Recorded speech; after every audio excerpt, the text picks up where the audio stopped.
एक बार महात्मा बुद्ध एक गांव में अपने शिष्यों सहित घने पेड़ की छांव के नीचे बैठ थे। आसपास के गांवों से बहुत से लोग अपनी मानसिक समस्याएं लेकर महात्मा बुद्ध के पास आ रहे थे।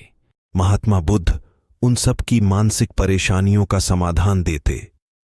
सब लोग खुशी खुशी अपनी समस्याओं का समाधान पाकर वहां से लौट रहे थे।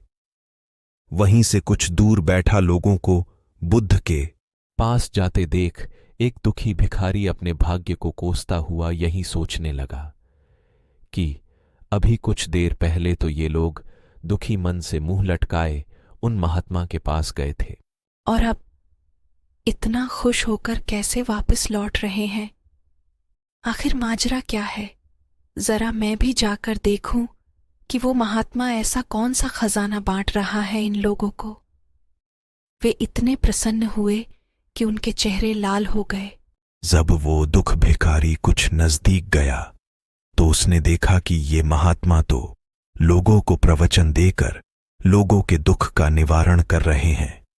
यह देखकर भिखारी के मन में भी तीव्र इच्छा हुई कि क्यों न मैं भी इन महात्मा को अपना दुख बताऊं। मुझे भी अपने दुख का समाधान अवश्य मिलेगा। बस फिर क्या था। समाधान पाने की लालसा लिए भिखारी महात्मा बुद्ध के सामने पहुंचा और हाथ जोड़-दाट प्रणाम करते हुए बोला, हे महात्मा बुद्ध, मैं भी लोगों की मदद करना चाहता हूं। मुझे लोगों की मदद करने की बहुत इच्छा है, लेकिन मैं कैसे मदद कर सकता हूं? मैं बहुत गरीब हूं। मेरे पास न तो पैसे हैं और न ही कोई ऐसी चीज जिससे मैं किसी की मदद कर सकूं। मैं कोशिश करने पर भी किसी की मदद नहीं कर सकता। मुझे भगवान ने इतना गरीब क्यों बनाया? हे महात्मा, मुझ पर कुछ कृपा करो। इतना बोलते हुए भिखारी रोने लगा। महात्मा बुद्ध बोले, आप बहुत अज्ञानी हैं, क्योंकि आप अभी तक इस भ्रम में जी रहे हो कि तुम्हारे पास कुछ नहीं, जबकि दूसरों को कुछ देने के लिए तुम्हारे पास बहुत कुछ है। तुम बिना धन और वस्तु के भी दूसरों की मदद कर सकते हो।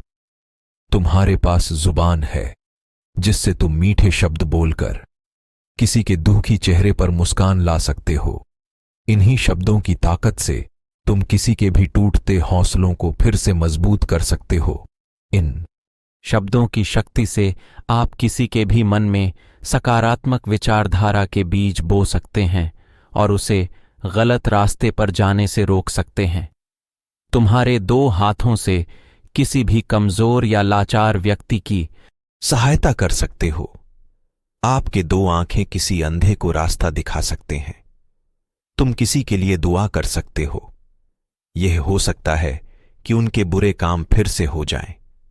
आप किसी के अच्छे स्वास्थ्य की कामना कर सकते हैं, लेकिन अज्ञानतावश तुम अब तक इस बात को समझ नहीं पाए और इस भ्रम में अब तक जीते रहे कि तुम्हारे पास मदद करने के लिए कुछ नहीं।